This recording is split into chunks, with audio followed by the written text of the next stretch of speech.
සුබ දවසක් ඔයාලා හැමෝටම. අද අපි ඇවිත් ඉන්නේ ගැටබරු දේවාලයට. මේ ඉන්නේ මං ගැටබරු දේවාලයට යන මාර්ගයේ මැද හරියේ. වැඩි විස්තර අපි ගැටබරු දේවාලයට ගිහින් කතා කරමු.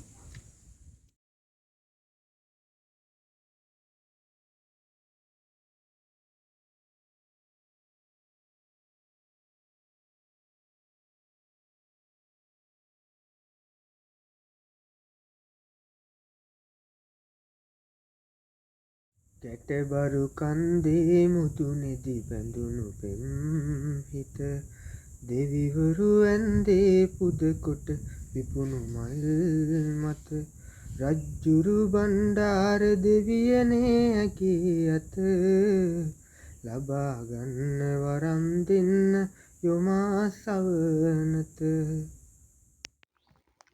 මොරවක කෝරළේ ජනතාවගේ තමන්ට සිදුවන කිසියම් සොරකමක් මංකොල්ලයක් අපහාසයක් ආදී ඕනෑම කටයුත්තකදී ජනතාවගේ පිහිට පතා ඔවුන් පොලිසියට හෝ අධිකරණයට වඩා විශ්වාස කරලා යන්නේ මෙන්න මේ ස්ථානයට. ඔයාලා මේ දකින්නේ රජ්ජුරු බණ්ඩාර දෙවියන් වැඩ සිටින ගැටබරු දේවාලය. මාතර දිස්ත්‍රික්කයේ මොරවක් කෝරළේ කොටපොළ ප්‍රාදේශීය ලේකම් බල ප්‍රදේශය තුලයි ගැටබරු රජමහා විහාරය සහ දේවාලය පිහිටලා තියෙන්නේ. ගැටබරුවට ගාල්ල දෙනියාය ප්‍රධාන මාර්ගයේ ඉඳලා කිලෝමීටර් 69ක් ගමන් කළ යුතුයි. කොටපොළ නගරය පසුකර කිලෝමීටර් 3ක් දුරින් මෙම ස්ථානය පිහිටලා තියෙනවා. මේ පූජනීය ස්ථානය පිහිටලා ඇත්තේ කුඩා කඳු ගැටයක් මුදුනේ. එයට පිවිසීමට මහා මාර්ගයේ අද්දර සිට විහාර බිමට පිවිසීමට වාහල්කඩ අතරින් පියගැට පෙළක් තරණය කළ යුතු වෙනවා. ඉතා සුන්දර පරිසරයක් මේ පුදබිම අවට දැකගත හැකියි. එක් පැත්තකින් දෙනියාය අවට පැතිරුණු ගොංගල ඇතුළු රක්වාන කඳුපන්තිය දැකගත හැකි අතර අනෙත් පැත්තෙන් සිංහරාජ වනාන්තරය පිහිටලා තිබෙනවා. ඊට අමතරව මොරවක් කෝරළේ කඳු වටේම පැතිරී යනවා. පුදබිම පිහිටා ඇත්තේ මුහුදු මට්ටමේ සිට අඩි 1500ක් තරම් උසකින්. ඒ නිසා අවට සිසිල් සුවදායක දේශගුණයක් මේ ස්ථානයේදී අත්විඳින්න පුළුවන්. ශ්‍රී ලංකාවේ බොහෝ ප්‍රදේශවල ඒ පළාත්වලට අධිපති ලෙස සැලකෙන ප්‍රාදේශීය දෙවිවරුන් ඇදහීම පුරාණයේ සිට දැකගත හැකි චාරිත්‍රයක්. රජරට හා වන්නි ප්‍රදේශවල ගැමියන් අදහන්නේ අයියනායක දෙවියන්. සියනෑ කෝරළේ සහ කැලණි ගඟබඩ ජනතාව රංවල දෙවියන්ට පුද සත්කාර කරනවා. මාදම්පේ මුහුදුබඩ තනියවැල්ලේ දේව ඇදහීම දැකගත හැකියි. ඒ අයුරින් රුහුණේ බටහිර ප්‍රදේශයට අධිපති දෙවියන් වශයෙන් සැලකෙන්නේ රජ්ජුරු බණ්ඩාර දෙවියන් හෙවත් ගැටබරු දෙවියන්. ගැටබරු විහාරයටත් වඩා ප්‍රසිද්ධව පවතින්නේ බස්නාහිර රජ්ජුරු බණ්ඩාර දේවාලයයි. ඈත අතීතයේ රුහුණුපුර සතර දිග්භාගයෙන් බස්නාහිර දිග්භාගයට අයත් පෙදෙසක් ලෙස සැලකූ මොරවක් කෝරළේ අනසක පතුරවන රජ්ජුරු බණ්ඩාර දෙවිඳුන් වැඩ හිඳින අඩවියක් ලෙසට ගැටබරුව සැලකෙනවා. රජ්ජුරු බණ්ඩාර දෙවියන් හෙවත් ගැටබරු දෙවියන් නිරූපණය කර ඇත්තේ ප්‍රාදේශීය ප්‍රභූවරයෙක් වශයෙන්. හිසේ ඔටුන්නකින් සරසා තිබෙන අතර උඩු රැවුලක් සහිතයි. ගෙලෙහි තැල්ලක් බැඳ තිබෙනවා. ගෙලට දැමූ මාලයක් දැකගත හැකියි. උඩරට නිලමවරයෙක් සේ සැරසී සිටිනවා. කන්ද උඩරට රාජවංශයේ බණ්ඩාර සම්භවයෙන් පැවතගෙන ආ බණ්ඩාරවරුන්ගෙන් පැවත එන කෙනෙක් ලෙසට රජ්ජුරු බණ්ඩාර දෙවියන් සැලකෙනවා. ඔහු ප්‍රාදේශීය උපරාජ්‍යයක පාලනය කළ බවත් මරණයෙන් පසු රජ්ජුරු බණ්ඩාර නමින් දේවත්වයට පත් වූ බවත් ඉතිහාසයේ සඳහන් වෙනවා.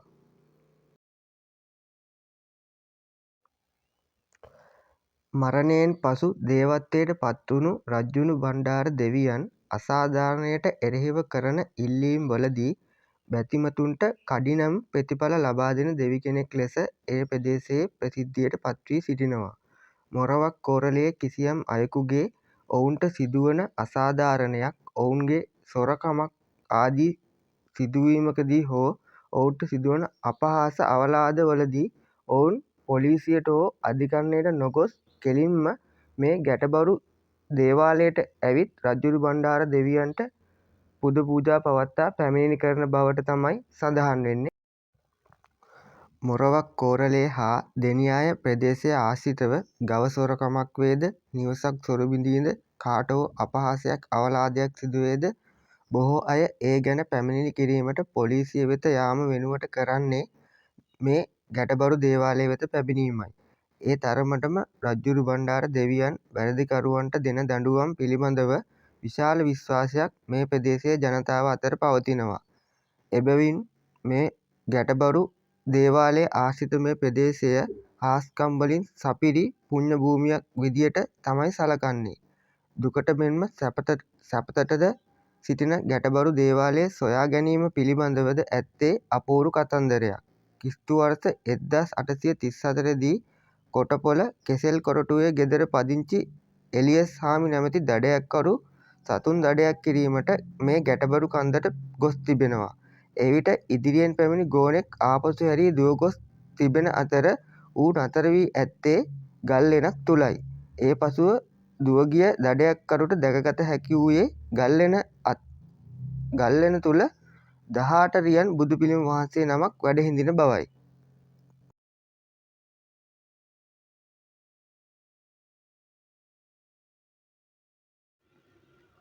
මහාවංශයේ සඳහන් පරිදි වළගම්බා රජතුමා සතුරු ආක්‍රමණිකයන්ගෙන් මිදීමට සැඟවී සිටි රුහුණේ කඳු සිඛර මත ඉදිකළ ලෙන් විහාරයක් ලෙසට මෙම ස්ථානය හැඳින්වෙනවා. ගැටබරුව සමගම රුවන්කන්ද, එළමල්දෙණිය, ඌරුමුත්ත හා සිත්තම් ගල්ලෙන ආදී ස්ථානද එම යුගයේ බිහි වූ බවට විශ්වාසයක් පවතිනවා. මෙම කුඩා ලෙන් විහාරය තුළ 18 රියන් සැතපෙන බුද්ධ ප්‍රතිමා වහන්සේ නමක් වැඩ හිඳිනවා. මෙම විහාරය ගැටබරුව රජමහා විහාරයේ පවතින පැරැණි ලෙන් විහාරය වශයෙන් තමයි සලකන්නේ. ඒ වගේම පැරැණි ගැටබරු දේවාලය අතීතයේ ඉදිකරලා තිබිලා තියෙන්නේ මේ ලෙන් විහාරය ආශ්‍රිතවමයි. ඒ විහාරයට සිදු වූ හානිය හේතුවෙන් පසුව මේ ගැටබරු රජමහා විහාරයට පිවිසෙන ප්‍රධාන වාහල්කඩ අද්දරින් වර්තමානයේ ගැටබරු දේවාලය ඉදිකරලා තියෙනවා. ඔයාලට මේ ගැටබරු දේවාලයට පිවිසෙනකොටම බලා ගන්න ලැබෙන්නේ ඒ ගැටබරු දේවාලයේ වර්තමානයේ ඉදිකරලා තියෙන ගැටබරු දේවාලය.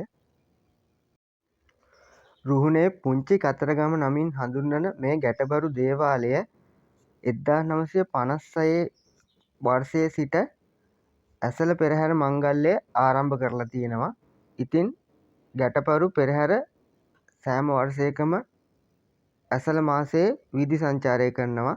ඉතින් ලංකාව පුරා බැතිමතුන් විශාල සංඛ්‍යාවක් මේ ගැටබරු පෙරහර නරඹන්න සහභාගී වෙනවා. ඒ වගේම ගැටබරු දේවාලයට යනවා තමන්ට සිදුවන අකටයුතුකම් වලට දඬුවම් ලබා දෙන්න. ඉතින් දඬුවම් ලබා දෙන්න කෙසේ වෙතත් ඔයාලා මේ ස්ථානෙට ගිහිල්ලා වැඳ පුදා ගන්න කියලා ඔයාලට ආදරෙන් මතක් කරනවා.